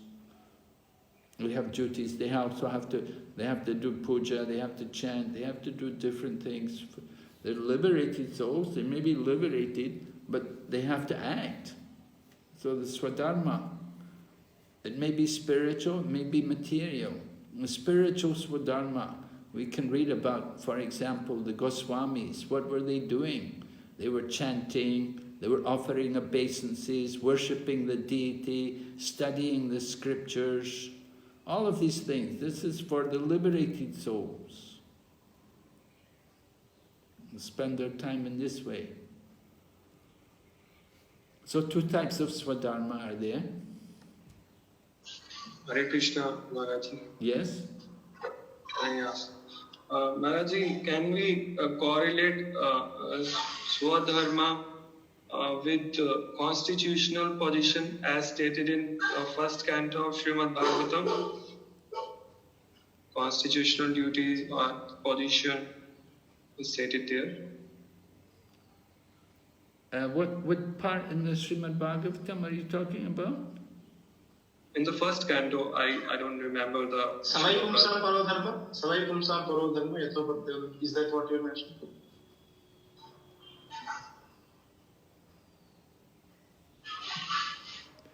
Well, can we talk? Yes, you could call it, you can compare that to the Swadharma on the Liberated platform. The supreme occupation for all humanity to attain loving service to the Lord. Such service must be unmotivated and uninterrupted. If you're talking like that, then that's the Liberated platform. Okay. But if we're on the bodily platform, we have to act, we have to do our Swadharma according to Varnashram. That's the principle. Now, how we apply Varnashram, of course, we're not going to practice the traditional Varnashram, you know, that I'm a Brahmin, I only do what Brahmins do. No, we apply Varnashram in a very flexible manner. We call it Daivi Varnashram. And the principle is to do everything in the service of Krishna. Not that you think, I'm a Brahmana, I can't do business, I'm a Kshatriya, I can't beg for anybody. You know, if you're a Kshatriya, then you can't go for Sankirtan, you can't go out and book distribution. You can only protect people. No, we practice Daivi Varnashram. And so we use our different, whatever skills we have, use it in the service of Krishna. So they're this is stepping stones for spiritual understanding. Varnashram is described like that. Helps us to gradually come to a higher consciousness, that we will come to the platform of devotion. On the bodily plane, we don't have a lot of devotion. Our attachment is to the body, and our interest and concern is for the body and bodily relationships. But as we become purified through the practice of Varnashram Dharma, then we come to the higher platform. We come to the liberated platform. Liberated platform means using body, mind and words in the service of Lord Krishna. Ihadashya haryardashye karmana manasagira nikilaspapi avastasu jivan muktasu chate. The one who uses body, mind and words in the service of Krishna as a liberated soul, even in this lifetime. So liberation is not something you have to wait for the next life. In this life we can be liberated. And by engaging in devotional service, we also come to the liberated platform. Mamchayo vaya bicharena bhakti yogena sevati, right? By doing bhakti, we transcend the modes of nature. Varnashram is concerned with the modes of nature. Are we free from passion and ignorance? If we're free of passion and ignorance, then you're liberated. Then you're on the mode of pure goodness. Then that's the liberated platform. You can engage in, your Swadharma is spiritual. But if we're not free of passion and ignorance, then we need to follow the Varnashram. And we need to gradually get free of this passion and ignorance, come to the mode of pure goodness.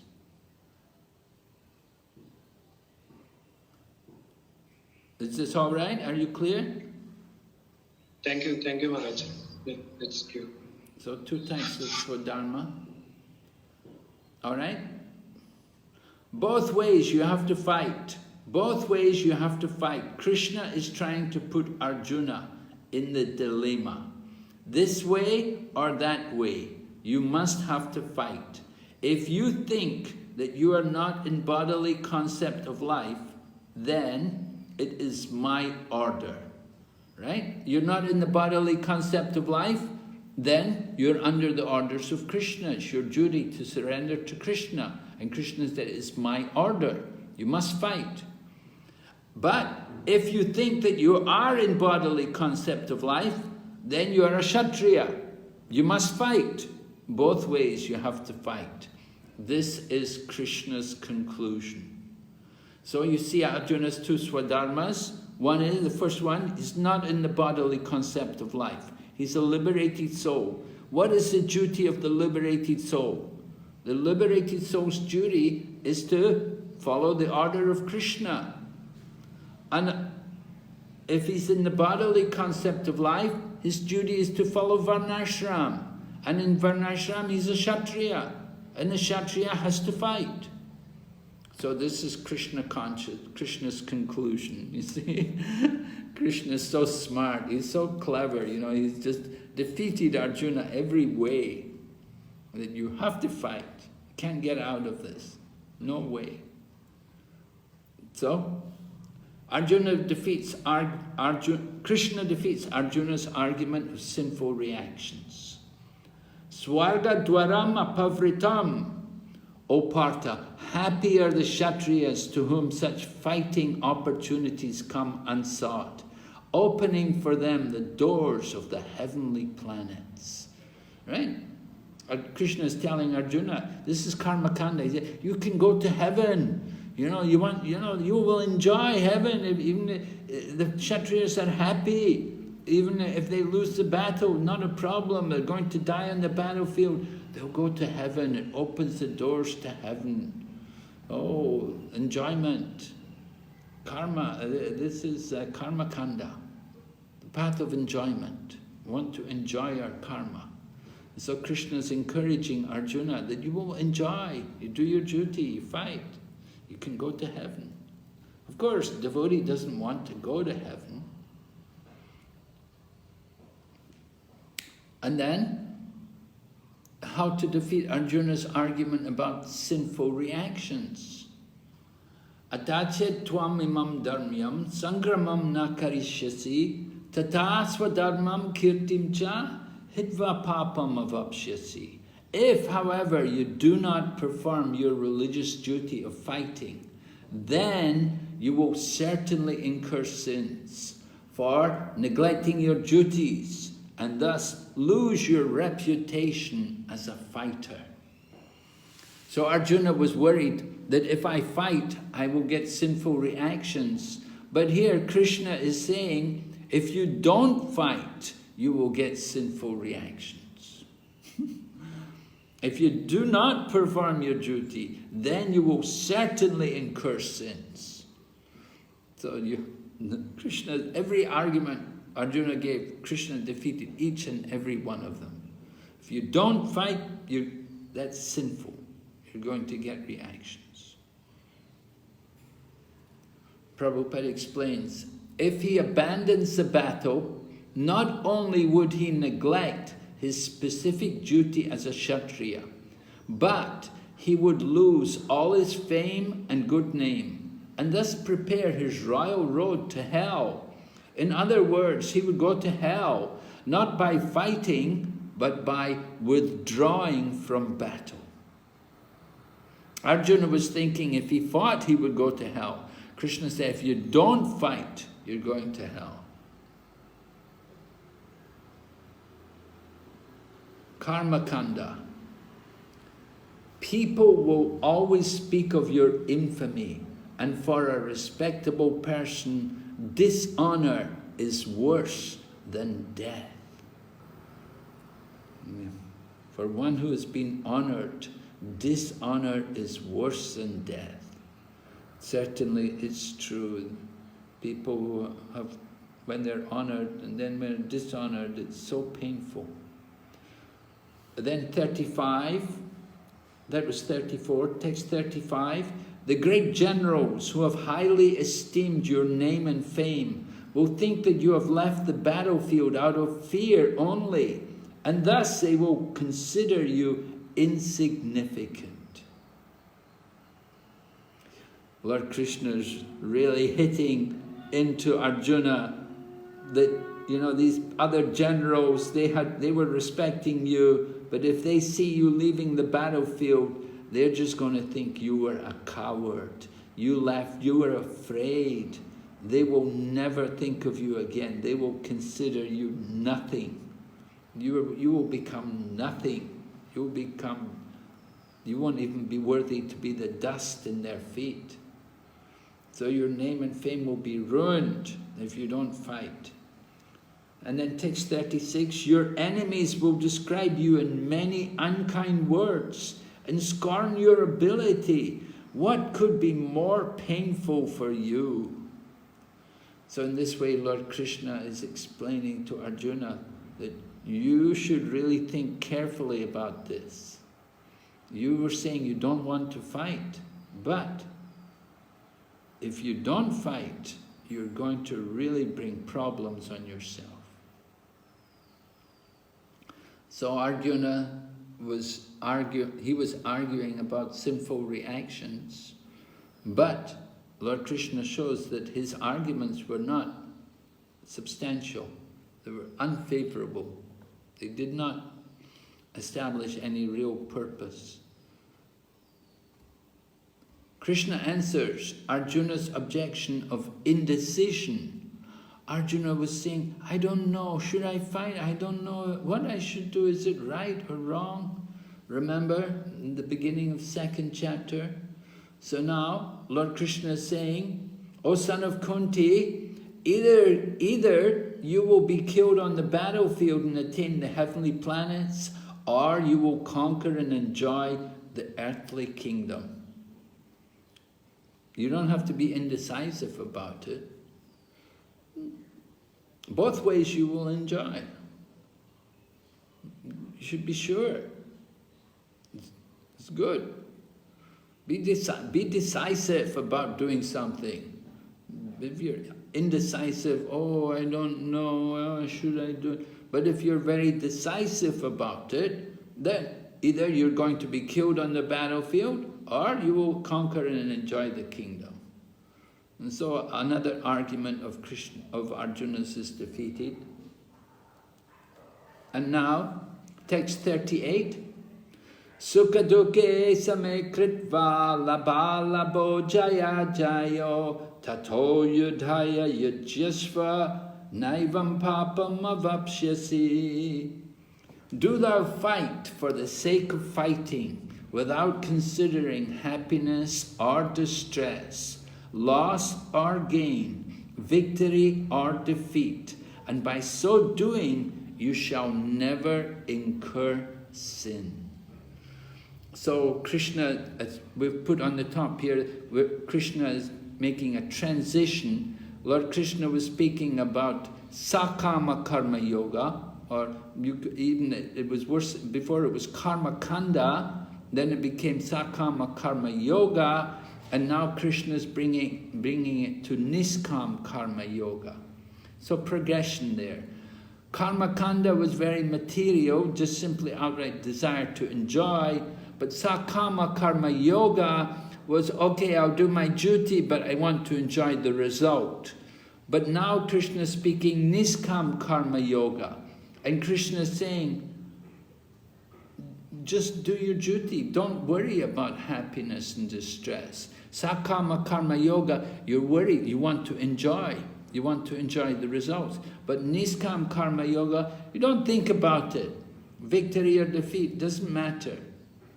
That is niskam karma yoga. That niskam karma yoga, that is very close to bhakti. So Lord Krishna's elevated the discussion. Prabhupada explains here, this is duty. One has to execute duty without any consideration of loss and gain. That is duty. Observing duty. Just see, you are Kshatriya. There is necessity of this fighting. So you should not consider whether you are gaining or losing. It is your duty to fight. If you examine your duty nicely, there is no question of sin. Right? You do your duty nicely, there's no sinful reaction there. Why? Because you're doing it as a sense of duty. It's my duty. You're not just doing it for the gain or loss. You're not doing it just to enjoy. You're just simply doing it as a sense of, it's a responsibility. I have to do it for Krishna, of course. We're thinking, do it for Krishna. All right? So, it's a nice quote here. So, we've seen Karma Kanda explained here in these verses 31 to 38. And by Karma Kanda, by explaining the philosophy of Karma Kanda, Lord Krishna has defeated Arjuna's argument about sinful reactions, indecision and enjoyment. And now finally, this transition from Sakama Karma Yoga to Niskam Karma Yoga. Prabhupada explains,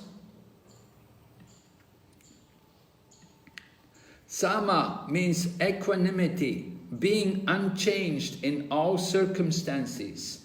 That means one remains the same person in glory or infamy, opulence or poverty. That is equanimity. We can understand. It's not very easy to come to that platform. It's an advanced stage to be. Vishwanath Chakravarti Thakur, he comments on this. You will not incur sin as long as you are endowed with this equanimity. This is also described later in Bhagavad Gita 5.10. Lipyate na sa papena padmapatram ivambasa. One becomes sinful or bound by action if he is attached to the fruits of his actions. Srila Prabhupada's purport brings this verse to the level of bhakti. Lord Krishna now directly says that Arjuna should fight for the sake of fighting because he desires the battle.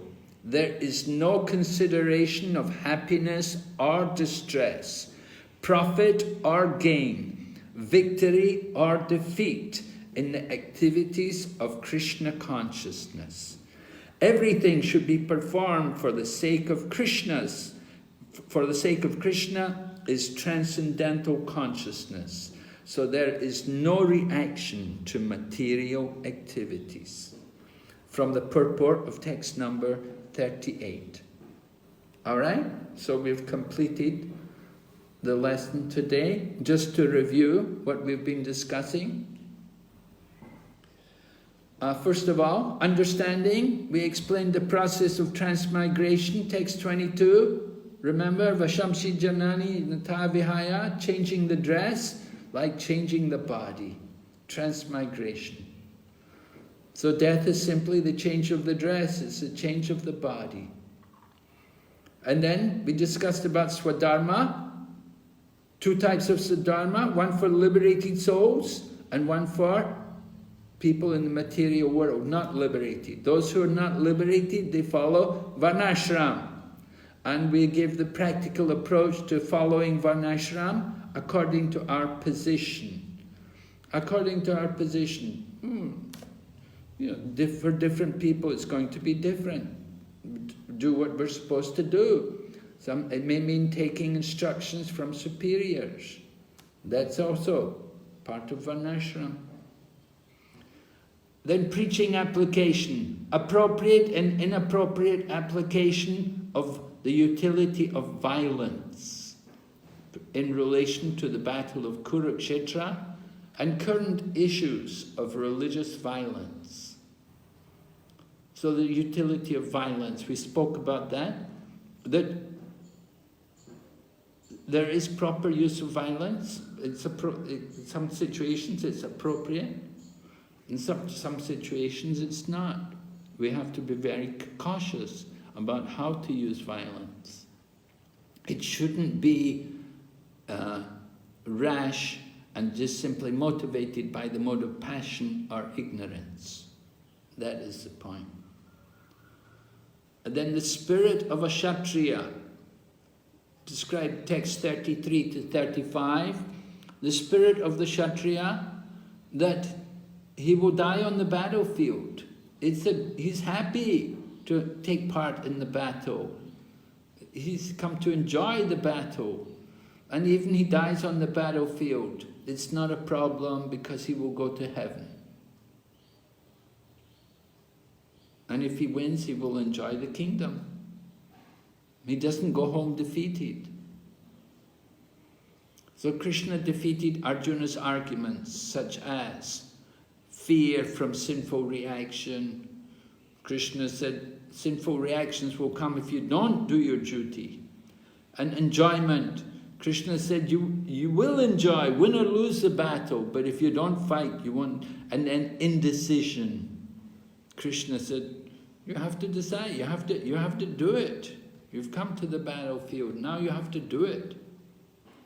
In this way, Krishna is defeating Arjuna's arguments. A final quote from Srila Prabhupada. Therefore, this is the panacea to engage everyone in Krishna consciousness, chanting Hare Krishna. He comes above the highest principle of Brahmanism. This is the greatest gift to the humanity, that even he is in the fallen condition, the most degraded position, he can be raised to the highest position simply by chanting. This is the only remedy. Srila Prabhupada ki jai. All right. Are there some questions? Oh, next week we're going to go on. We'll continue. We haven't finished the second chapter, so you can prepare the rest of the second chapter for next week. Are there any questions or comments? Anyone? Hare Krishna, Maharajji. Yes, Prabhu. Maharajji, just wanted to ask that, wanted to confirm for our OBA open book examination or the assessment, what should we write for? Oh yes. Well, I'll tell you next week. I'll look over the questions, and I'll tell you next week. Remind me.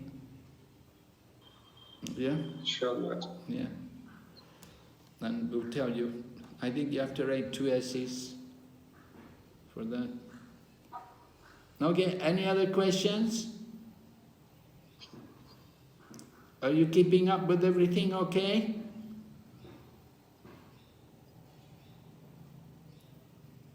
Not going too slow for you, is it? No, Maharaj. Okay. All right, so we'll see you next week. Thank you very much. Srila Prabhupada ki jai. Gaur Bhakta Vrinda ki jai. Yeah.